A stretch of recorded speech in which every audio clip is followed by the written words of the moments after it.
Juno-Delhi has been started with an intention to be the world's first real-time microcharging platform, and microcharging taking from the mobile accounts.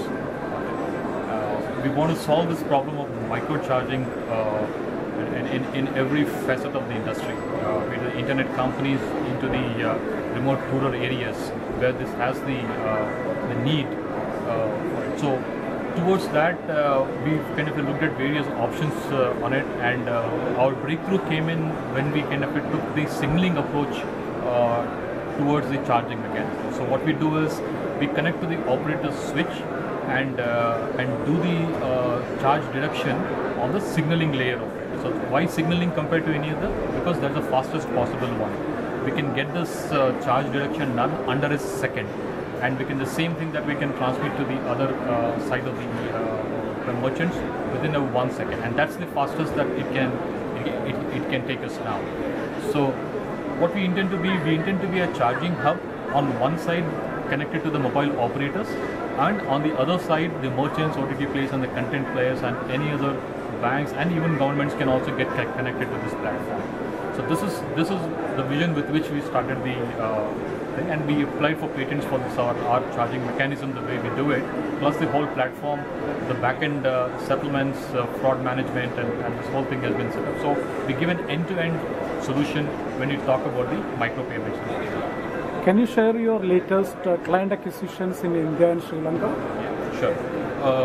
One of the challenges that came in for us is this, though this is a very attractive thing and major problem that need to be solved, that's of micropayments.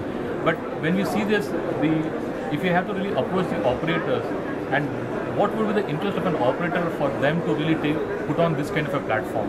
So we went against the grain of trying to deliver the services on the real time for the VAS and 3G on data kind of based on the services. We actually went back and realized that the most revenues that operator makes is on the voice.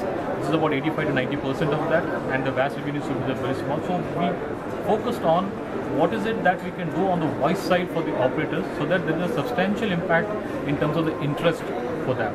So we realized that we kind of did a whole lot of study and seen that the way we charge can be used for on-demand voice SMS service.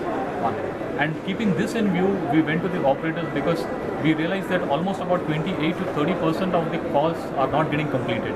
And any kind of a small percentage of this, we help them to convert, and there's a business case internally with the operators. So when we pitched this, the operators found it that there's a business case for it, and there are about 3 operators in India where we have signed up. 2 implementations are already on, and incidentally with one operator we have given not only the voice SMS, we have also converted missed call alert, the MCA service, also on demand. That means I don't have to subscribe. I can even do that for that particular day. If 4 or 5 missed calls have happened, I get a message and I can pay a small amount and I can get the details for that. So this is like a real-time on-demand services. That means I don't have to get restricted by subscribe and use it for just a small piece of the time rather than to subscribe for the whole month.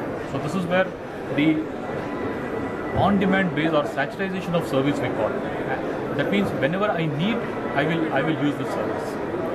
You are calling it as a big opportunity for telecom operators. What are your global plans? Yeah, we kind of have our headquarters in Singapore right now. We are expanding it to the Asia Pacific and Middle East. We have done our initial kind of rounds of thing, and the response from them is very kind of good from them, because the market needs and their consumers are demanding something like this. They want a kind of a experience. I want to share something along which I not shared. There was a global market research company which is done predominantly for the youth in mobile.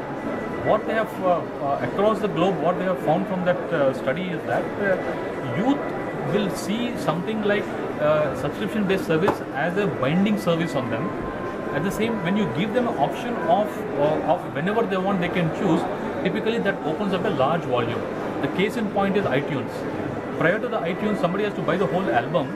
The moment they change it to that per song basis, you can use it and download. Suddenly, the market is kind of opened up for them, because youth is seen as a free to choose for them. So the moment you give this option of youth to have a freedom to choose, generally the consumption is far more higher than the subscription stuff. So this is the reason why at both the Middle East and African operators are looking at this kind of a service where they can plug in a service and plug out a service also very seamlessly. This is another major point. Are you getting less demand from developed world? We have not yet really deliberately gone into the developed world along with this, because developed world, the dynamics are a little different, because we need to kind of have focus specifically separately there. So we kept the focus after 1 year, wherein when we established ourselves at a reasonable numbers in Asia Pacific and Middle East, our idea is to go to the thing, and mostly we would like to do that with partnership with somebody who understands local markets very well, because normally the sales lead cycle time is very high there.